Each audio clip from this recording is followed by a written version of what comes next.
ಹಿಂದೆ ಎಲ್ಲ ಜಾತಿ ಪತ್ರಗಳನ್ನ ಕೊಡ್ತಾ ಇದ್ರು. ಯಾರು ಕೊಡ್ತಾ ಇದ್ರು? ತಹಶೀಲ್ದಾರ್ ಕೊಡ್ತಾ ಇದ್ರು.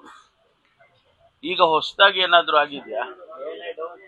ಅವರಿಗೆ ಅರ್ಥ ಆಗ್ಬೇಕು ಯಾವ ವ್ಯವಸ್ಥೆ ಯಾತಕ್ ಮಾಡ್ತಾ ಇದ್ದೀವಿ ಈ ಸಿಸ್ಟಮ್ ಅನ್ನ ಅಂತ ಅರ್ಥ ಆಗ್ಬೇಕು.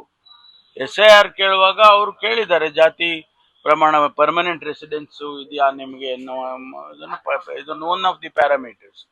ನಾವು ಅದನ್ನ ಸರ್ಕಾರದಿಂದ ಅಧಿಕೃತವಾಗಿ ಕೊಡ್ತಾ ಇದ್ದೇವೆ. ಅದರಲ್ಲಿ ಏನು ತಪ್ಪು ಇದೆ ಅಂತ ಹೇಳಿ ನನಗೇನು ಅನಿಸಿಲ್ಲ. We are not stepping into the government of India's powers. SIR ಗೆ PRC ಯಾವ ತರ ಅನುಕೂಲ ಮಾಡಿಕೊಡುತ್ತೆ ಸರ್? ಅಲ್ಲ, ಈಗ ಅವರು 13ರಲ್ಲಿ ಒಂದು ಕೇಳಿದಾರಲ್ವಾ, ಈಗ ಈಗ ಕೆಲವರಿಗೆ ಇರೋದಿಲ್ಲ, ಎಲ್ಲರಿಗೂ ಹೆಚ್ಚಿನ ಅಂಶ, ಎಲ್ಲರಿಗೂ ಈಗ 2002 ವೋಟರ್ ಲಿಸ್ಟ್ದು ಇದೆಲ್ಲ ಹೇಳಿ ಏನು ಕೇಳಿದ್ದಾರೆ, ಅದೆಲ್ಲ ಹೆಚ್ಚು ಕಡಿಮೆ ಎಲ್ಲರಿಗೂ ಮೋರ್ ದನ್ 50-60% ಇರುತ್ತೆ. ಯಾರೋ ಕೆಲವರಿಗೆ ಪರ್ಮನೆಂಟ್ ರೆಸಿಡೆನ್ಸಿ ಇರೋದಿಲ್ಲ, ಅಂಥವರಿಗೆ ಅನುಕೂಲ ಆಗುತ್ತೆ ಅನ್ನೋದು.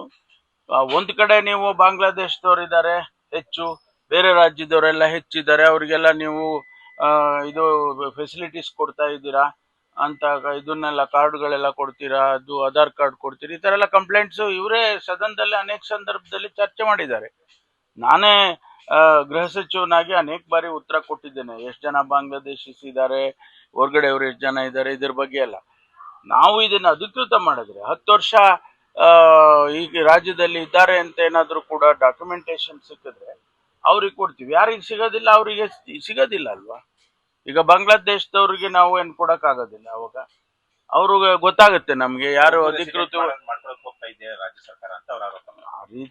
ಆ ರೀತಿ ಏನಿಲ್ಲ. ನಾವು within the framework of the law, ನಾವು ಕೇಂದ್ರ ಸರ್ಕಾರದ ಅವರ ಪವರ್ಸಿಗೆ ನಾವೇನು ಹೋಗ್ತಾ ಇಲ್ಲ. ನಮ್ಮ ಕಾರ್ಯಕ್ರಮಗಳನ್ನ ನೀವು ನೋಡ್ತಾ ಇದ್ರೆ ನಮ್ಮ ಚಾನೆಲ್ ಅನ್ನ ಸಬ್ಸ್ಕ್ರೈಬ್ ಮಾಡಿ, ಪಕ್ಕದ ಬೆಲ್ ಐಕಾನ್ ಒತ್ತಿ ನಮ್ಮನ್ನ ಬೆಂಬಲಿಸಿ. ಹಾಗೆ ನಮ್ಮ ಕಾರ್ಯಕ್ರಮಗಳನ್ನ ಲೈಕ್ ಮಾಡಿ, ಕಮೆಂಟ್ ಮಾಡಿ, ಅದನ್ನ ಬೇರೆಯವರಿಗೂ ವಾಟ್ಸ್ಆಪ್ ಮೂಲಕ ಶೇರ್ ಮಾಡಿ.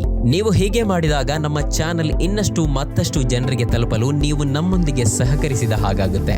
ಇದು ನೀವು ಯಾವುದೇ ಖರ್ಚಿಲ್ಲದೆ ಕೆಲವೇ